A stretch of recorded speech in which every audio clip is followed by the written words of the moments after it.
여리고성과 아이성 전투 두 번 전투 치르고 이스라엘 백성들이 하나님께서 어떤 의도를 가지고 에발산이라고 하는 곳에 세워 놓으십니다.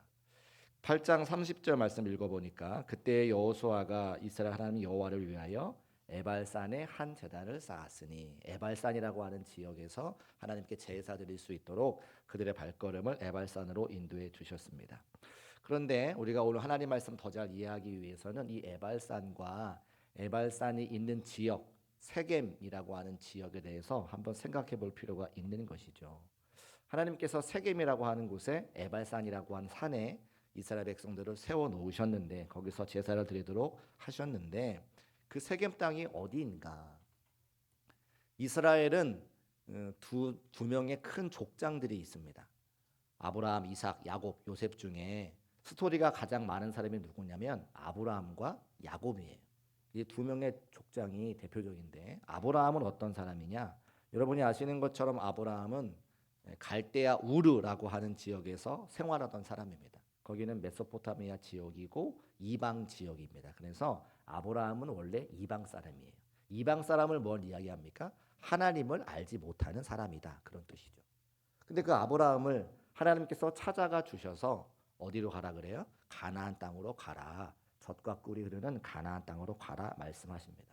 그래서 갈대아 우르에서 가나안으로 가야 되는데 바로 가는 것이 아니라 하란이라고 하는 지역에 거쳐서 가게 됩니다. 왜 하란이라고 하는 지역에 갔냐면, 이 하란이라고 하는 지역을 건너서 가야 되는데 거기에 유프라테스라고 하는 강이 하나 있는 거예요.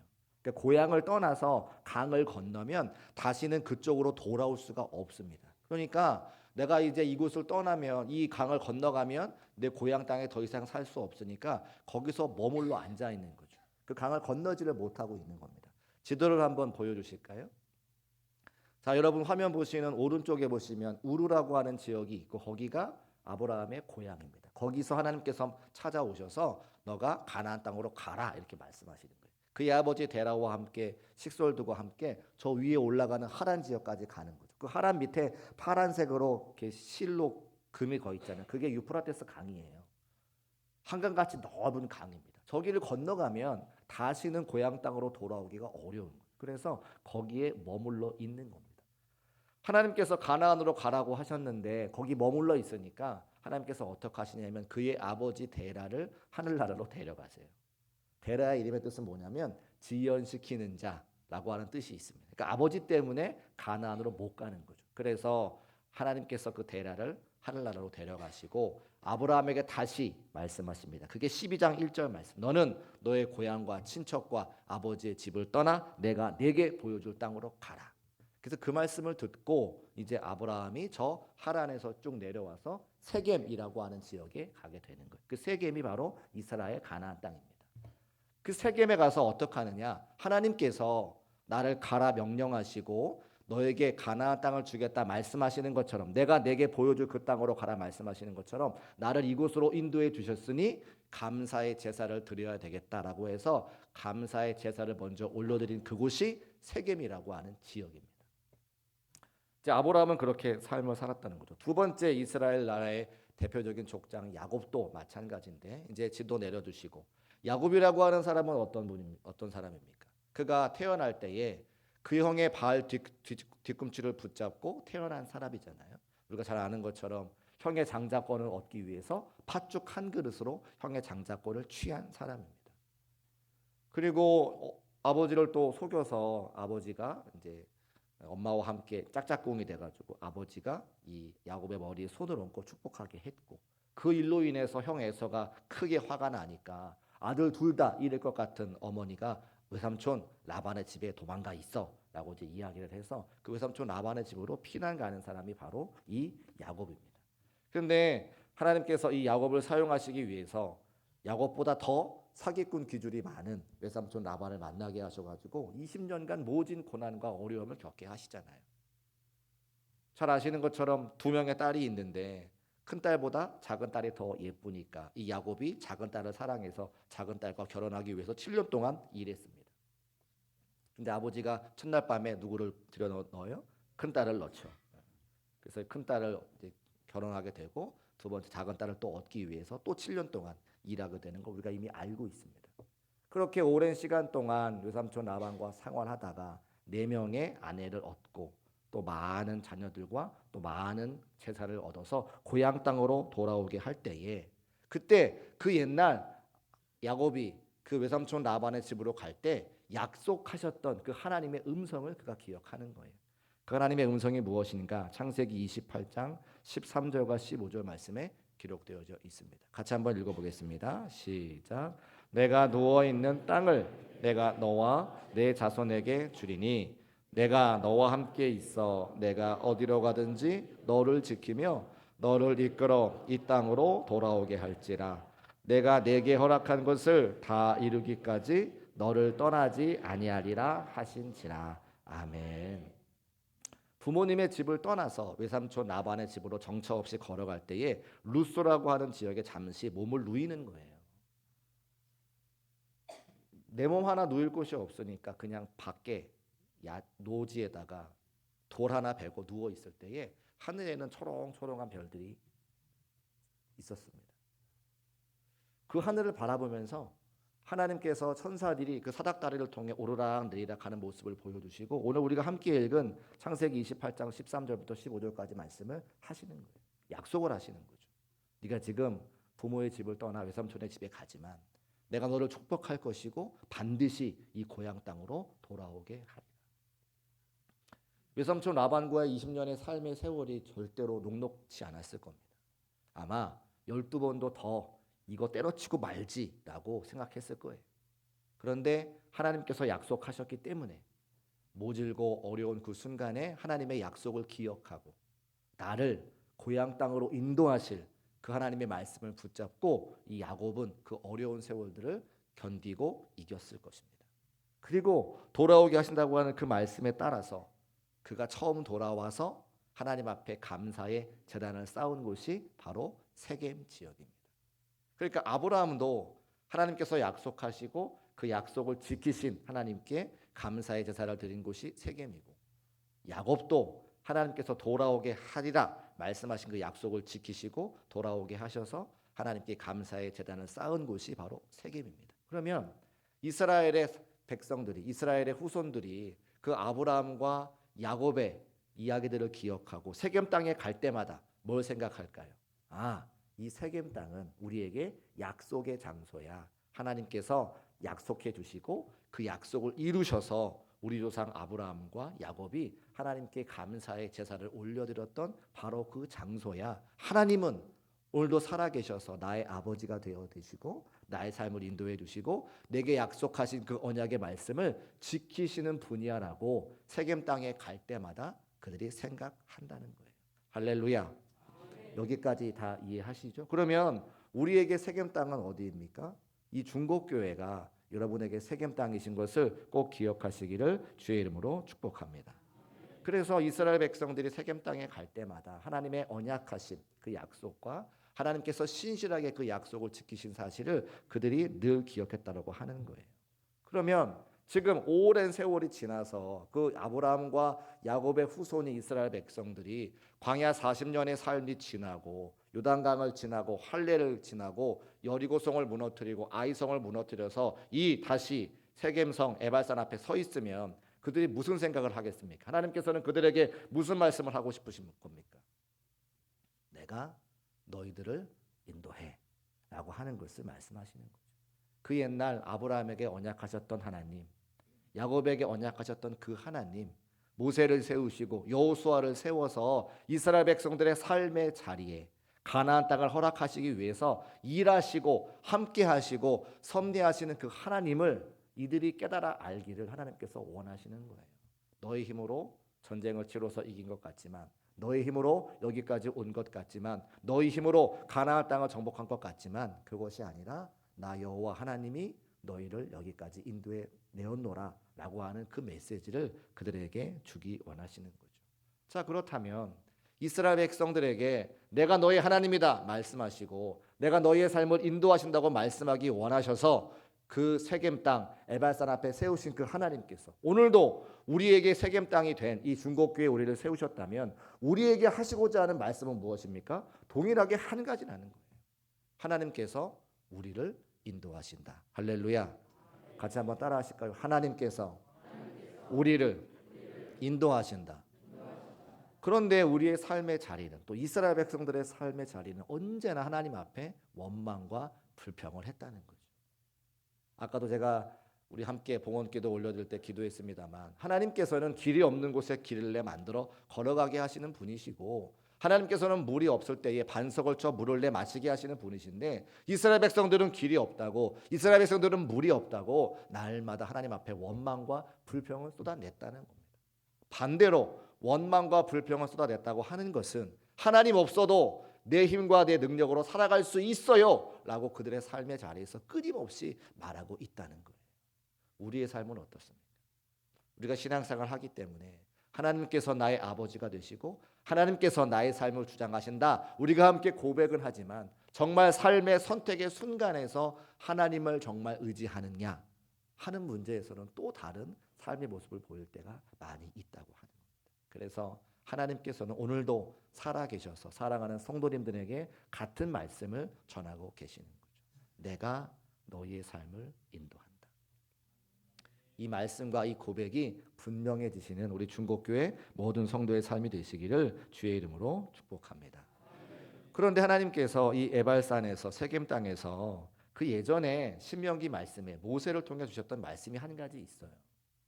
그리심산에서는 축복을 선포하고 에발산에서는 저주를 선포하라는 말씀을 하셨거든요. 그 제가 이 말씀을 알고 있기 때문에 이스라엘 백성들과 여호수아를 그 에발산 앞에 세우시고 하나님께서 축복의 말씀을 선포하셔야 되는데, 그 에발산은 저주의 말씀을 선포하는 곳인데 왜 거기에 세우셨을까라고 하는 질문이 저에게 들기 시작했습니다.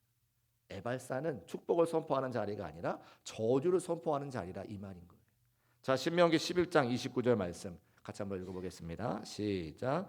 내 하나님 여호와께서 내가 가서 차지할 땅으로 너를 인도하여 들이실 때에 너는 그리심산에서 축복을 선포하고 에발산에서 저주를 선포하라. 아멘. 자, 그리심산에서는 무엇을? 축복을 선포하고 에발산에서는 무엇을? 저주를 선포하라 말씀. 그러면 지금 이스라엘 백성들이 에발산 앞에 서 있으니까 하나님께서 어떻게 하셔야 돼요? 저주의 말씀을 선포하시겠다는 말씀을 하는 거잖아요. 이게 무슨 말인가? 하나님께서 왜 이스라엘 백성들에게 저주를 선포하신다고 하는 거지? 제가 이 말씀을 가만히 묵상하면서 31절 말씀에 그 포인트가 있구나, 하나님의 마음이 거기 기록되어져 있구나 제가 알게 됐습니다. 여러분, 우리 31절 말씀을 먼저 읽어보시고 계속해서 말씀 증거하겠습니다. 31절 시작. 이는 여호와의 종 모세가 명령한 것과 모세의 율법책에 기록된 대로 쇠의 연장으로 다듬지 아니한 새 돌로 만든 제단이라. 무리가 여호와께 번제물과 화목제물을 그 위에 드렸으며. 아멘. 저 말씀 가운데 쇠 연장으로 다듬지 아니한 새 돌로 만든 제단이라고 하는 구절이 있습니다. 하나님 앞에 제사를 드리는 제단을 만들 때에 사람들이 정성으로 준비할까요? 정성으로 준비할까요? 여러분의 집 지으실 때에, 하나님의 교회를 지을 때 우리가 최선 다해서 집을 짓고 하나님의 성전을 짓지 않습니까? 마찬가지로 하나님께 제물을 잡아 제사를 올려드리는 제단은 사람이 정성을 들여서 만들어야 되는 것이죠. 그런데 오늘 뭐라 말씀하시냐면 쇠 연장으로 다듬지 아니한 어떤 돌, 새 돌. 그러면 누가 다듬은 거예요? 누가 창조한 거예요? 하나님께서 만드신 모습 그대로 가지고 와서 제단을 만든 거죠. 이 말은 무슨 말입니까? 사람의 공로나 사람의 능력이나 사람의 의지가 포함된 돌이 아니라 하나님께서 만드신 자연물 그대로 가지고 만든 제단이라고 하는 거예요. 더 해석해서 말씀을 드리면 이스라엘 백성들이 여기까지 오는 순간에 너희들의 경험과 너희들의 지식과 너희들의 능력으로 여기까지 온 것이 아니라 나 하나님 여호와가 인도했어라고 하는 것을 저 제단을 통해서 정확하게 우리에게 보여주고 있는 것이죠. 우리의 지식, 우리의 경험, 우리의 물질, 우리의 능력이 아니라 전적인 하나님의 은혜로 창조한 모습 그대로 하나님께서 일하시고 섭리하셔서 이스라엘 백성들을 여기까지 인도하셨다고 하는 그 사실을 저 제단의 모습을 통해서 우리에게 보여주고 있는 것이라는 거예요. 사랑하는 여러분, 여러분의 연세가 얼마나 되셨든지 간에 50세요, 60세요, 70세요, 80세요, 그 어느 연세가 되셨든지 간에 우리의 힘으로 이만큼 인생을 살아가는 것이 아니라 하나님의 전적인 은혜로 여기까지 왔다고 하는 사실을 믿음으로 고백하시기를 주의 이름으로 축복합니다. 시간이 지나면 지날수록 우리의 신앙의 연수가 깊어지면 깊어질수록 더 하나님의 은혜를 감사하고 찬송할 것밖에 없는 거예요.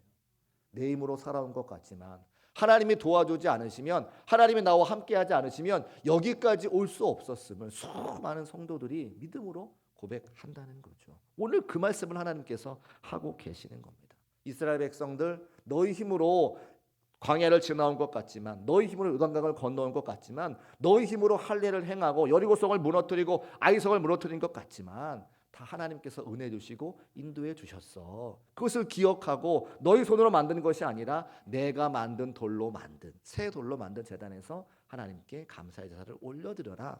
그 말씀을 지금 하고 있는 겁니다.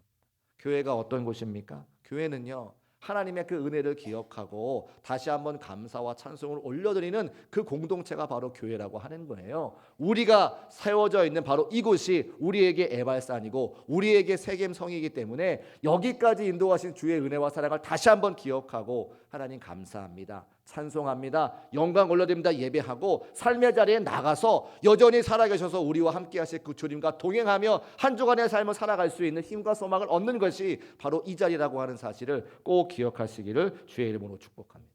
이스라엘 백성들에게 그 말씀을 하시고자 그들을 에발산에 세우신 거라 이 말이에요.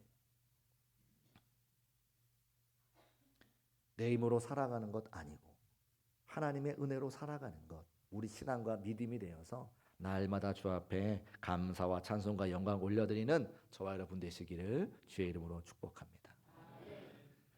성경에 보니까 사도 바울이라고 하는 사람이 이런 고백을 하더라고요. 오호라, 나는 곤고한 사람이로다. 이 사망의 몸에서 누가 나를 건져내랴.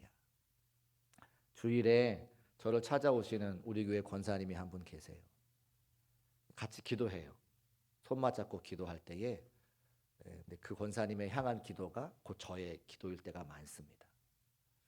우리는 하나님의 은혜로 구원은 받았지만 내가 의인된 것이 아니기 때문에 날마다 하나님의 은혜가 내게 없으면 나의 죄악된 성품이 드러나게 되죠. 그래서 원하지 않지만 다른 사람들에게 자꾸만 상처를 주게 됩니다. 가정에서도 그렇고 직장에서도 그렇고 때로는 교회에서도 많은 사람들에게 상처를 주게 됩니다. 그래서 함께 손 맞잡고 기도하는 거예요. 하나님, 오늘도 거룩한 주일인데 내게 은혜 허락해 주셔서 나의 죄악된 모습 위에 하나님의 은혜를 덮어주시고 그 은혜 가지고 한 주간 살아갈 수 있도록 도와달라고 같이 기도해요. 근데 그 기도가 그 권사님을 향한 기도라기보다는 사실은 저를 향한 기도인 거죠. 여러분은 저를 알 수 없지만 저는 제 모습을 잘 알고 있기 때문에 하나님의 은혜가 덮어지지 않고서는 하나님의 일을 감당할 수 없는 연약한 존재인 것을 제가 알기 때문에 늘 기도합니다. 여러분은 어떻습니까? 우리 모두도 예수 그리스도의 구속의 은혜가 아니었다면, 예수 그리스도의 보혈의 피가 아니었다면 다 죽어 마땅한 사람들인데 하나님이 우리를 사랑해 주셔서 예수님을 보내주시고 그 구원의 은혜가 덮어져 의인이라 칭함받는 그런 하나님의 백성이 되었잖아요. 그 은혜가 없으면, 그 구속의 은혜가 우리를 벗어나면 여전히 우리의 죄악이 드러나서 많은 사람들에게 상처와 어려움을 줄 수밖에 없는 그런 존재인 것을 우리가 다 알고 있다고 하는 거죠. 사도 바울도 똑같이 고백했습니다. 오호라, 나는 곤고한 사람이로다. 누가 이 사망의 몸을 나를 구원해낼까? 그런데 그가 그렇게 고민하고 낙심하고 절망 가운데만 빠져 있는 것이 아니라 소망의 말씀, 위로의 말씀 고백하는 걸 보게 되어진다는 거예요. 로마서 8장 1절과 2절 말씀 우리 같이 읽어보시고 이 말씀이 여러분의 말씀이 되시기를 주님의 이름으로 축복합니다. 우리 같이 한번 읽어보겠습니다. 시작. 이제 그리스도 예수 안에 있는 자에게는 결코 정죄함이 없나니 이는 그리스도 예수 안에 있는 생명의 성령의 법이 죄와 사망의 법에서 너를 해방하였느니라. 아멘. 할렐루야. 우리가 그런 죄악된 삶을 살아가지만 예수 그리스도 안에 있는 생명의 성령의 법이 우리를 그 죄와 사망에서 구원해내었다, 건져내었다, 해방했다 말씀하고 있잖아요. 그 예수님의 구속의 은혜가 날마다 충만하여 하나님과 감사와 찬송과 영광의 삶을 살아가시는 중국계 모든 성도의 삶이 되시기를 주의 이름으로 축복합니다. 두 번째는 여호수아 8장 34절 말씀 같이 한번 읽어봐야 되는데요. 함께 읽어보겠습니다. 시작.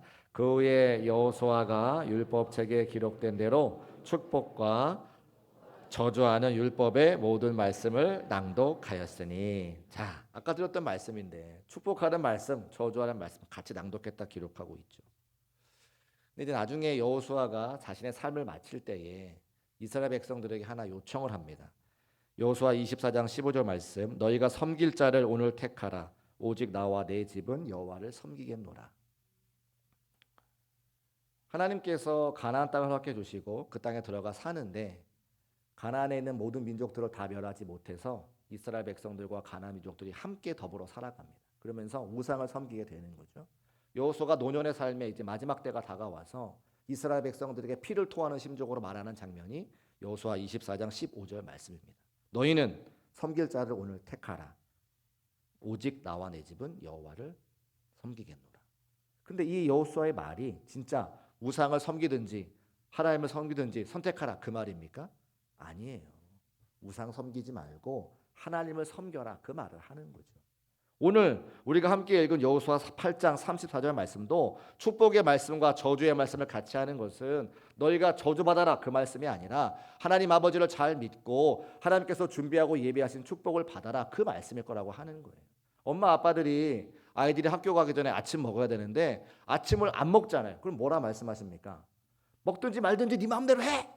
그렇게 말씀하시죠. 근데 그게 정말 밥 먹지 말고 학교 가라는 뜻이에요? 아니요. 밥 먹고 학교 가라고 하는 어머니의 마음인 거잖아요. 공부해야 되는데 공부하지 않으니까 부모님들이 뭐라고 그러세요? 공부하든지 말든지 네 마음대로 해. 이렇게 말씀하시죠. 정말 하지 말라는 겁니까? 아니요. 공부를 열심히 해서 너희들이 원하는 대학에 들어가서 좋은 직장에 들어가라. 그런 말씀하시는 거잖아요.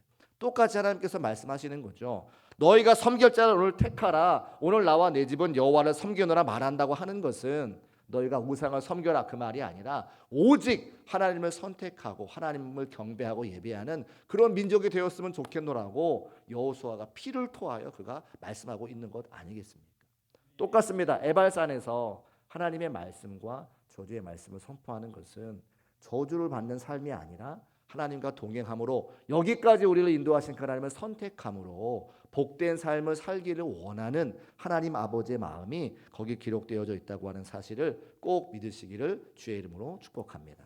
그래서 우리는 다 구원받아 복된 길로 걸어가는 사람들이라는 거예요. 그런데 많은 성도님들이 여기까지만 생각을 하세요. 그렇지, 나는 저주의 삶에서 죄악 가운데 삶에서 지옥 가운데 삶에서 구원받아 천국을 나가는 삶이지 나는 복된 삶이지 하나님께서 예비하신 복과 은혜가 있지 여기까지만 생각하신다는 거예요. 저희 둘째가 지금 중학교 2학년인데 어렸을 때 뭐 5살 6살 때 어린이날 되면 롯데마트에 가서 장난감을 사줍니다. 장난감을 사주면 아이가 기뻐할까요? 기뻐할까요?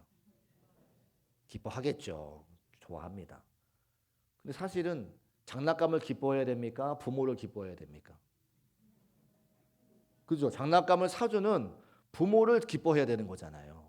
장난감은 장난감인 거지. 이 장난감을 사주는 부모가 있으니까 부모가 있음을 기뻐하고 감사해야 되는 거죠. 그런데 5살이니까 6살이니까 그렇게 하지 못하잖아요. 중학교 2학년이 됐습니다. 초등학교 사줬던 핸드폰이 이제 뭐 중급 되는 핸드폰이니까 중학교 친구들과 함께 이제 사귀려면 좋은 핸드폰이 필요하대요.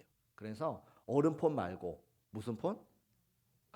어른폰 말고 아이폰 사달래요. 아이폰이 비싸요, 비싸요, 비싸요. 그 제가 얘기를 했습니다. 아이폰 사줘야지. 그런데 이번에 이제 1학년 때는 시험을 안 보고 2학년 때부터 시험 보는데 중간고사 잘 보면 아빠가 아이폰 사줄게. 만약에 아이폰을 받으면 아이가 좋아할까요? 좋아할까요? 좋아하죠. 근데 아이폰 가지고 좋아해야 됩니까? 아이폰을 사주는 부모를 좋아해야 됩니까? 아이폰을 사주는 부모를 좋아해야 될 건데 아직은 중학생이니까 그 부모의 은혜를 기억하지 못할 거라 생각합니다. 제가 왜 이런 말씀을 드렸을까요? 하나님의 마음이 그와 같다는 거예요. 저주의 삶에서 우리를 구원해서 하나님의 자녀의 삶으로 바꿔주시고 복된 삶의 길을 걸어가게 하셨습니다. 그러면 우리를 구원하신 누구를 봐야 됩니까? 하나님을 봐야 되죠. 그 하나님과 함께하는 것을 원해야 되는데 사람들은 복된 삶의 자리에서만 멈춘다는 거예요. 하나님은 우리를 구원하셔서 하나님의 자녀가 되게 해주셨고 하나님의 나라의 상속자가 되게 해주셨고 하나님과 함께 하는 삶을 살기를 원하셔서 그들을 구원하여 가나안 땅에 들이시고 오늘 세겜성, 세겜 지역 또 에발산 앞에 세우시는 겁니다.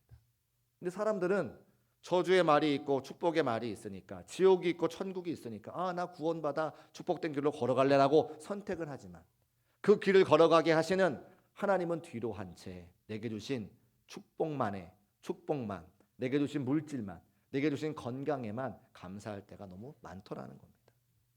사랑하는 중국교회 성도 여러분, 하나님께서 우리를 에발산에 세우시고 하나님의 약속의 말씀을 허락해 주시는 것은 우리의 삶이 하나님 모르던 삶이 아니라 하나님의 자녀가 되고 하늘나라의 상속자가 되어서 그 하나님과 영원토록 동행하는 그 삶으로 하나님께서 이끄신다고 하는 사실을 꼭 기억하시기를 주의 이름으로 축복합니다. 그게 진짜 복된 길이라고 하는 거예요. 그 길만 분명하면, 내가 하나님의 자녀라고 하는 것이 분명하고 하늘나라의 상속자라고 하는 것이 분명하면 어떠한 삶의 자리에 문제가 찾아온다 할지라도 얼마든지 이겨내고 승리할 수 있습니다. 가슴에 손을 얹고 한번 같이 고백할까요? 가슴에 손을 얹어보세요. 나는 하나님의 자녀다. 나는 하늘나라의 상속자다. 그렇습니다. 손 내리시고 하나님의 자녀이심을, 하늘나라의 상속자이심을 기억하시고 늘 하나님과 동행하며 승리를 거두는 모든 성도의 삶이 되시기를 주의 이름으로 축복합니다. 우리 모두 자리에서 일어나셔서 함께 찬송하시고 결단하며 기도하겠습니다.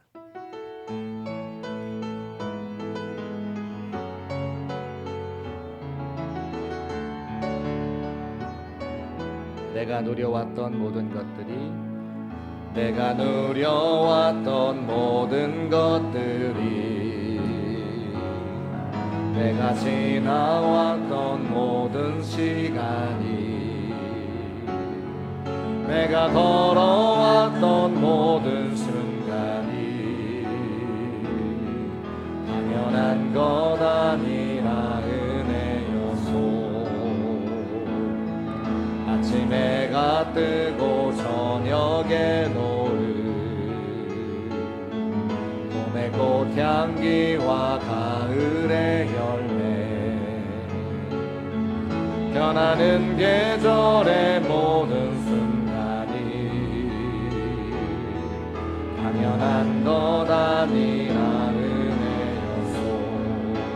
모든 것이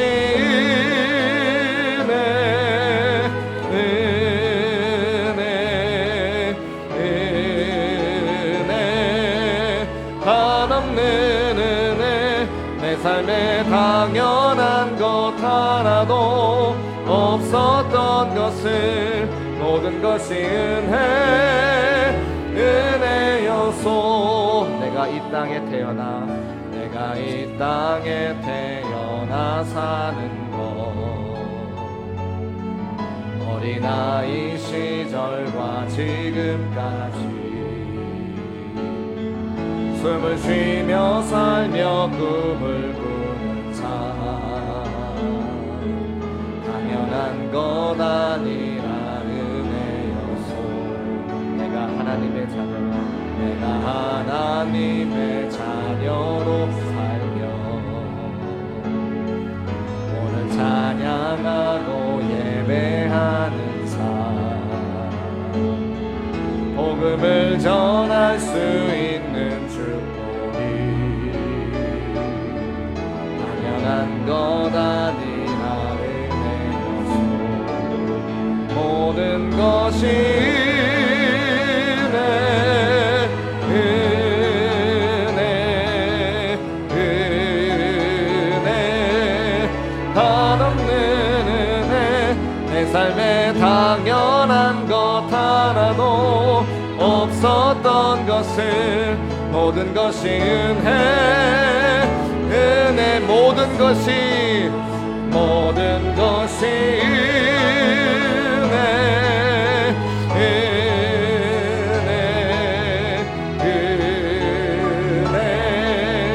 한없는 은혜. 내 삶에 당연한 것 하나도 없었던 것을 모든 것이 은혜여서. 우리 이 시간 한번 통성으로 기도하기를 원합니다. 하나님께서 우리를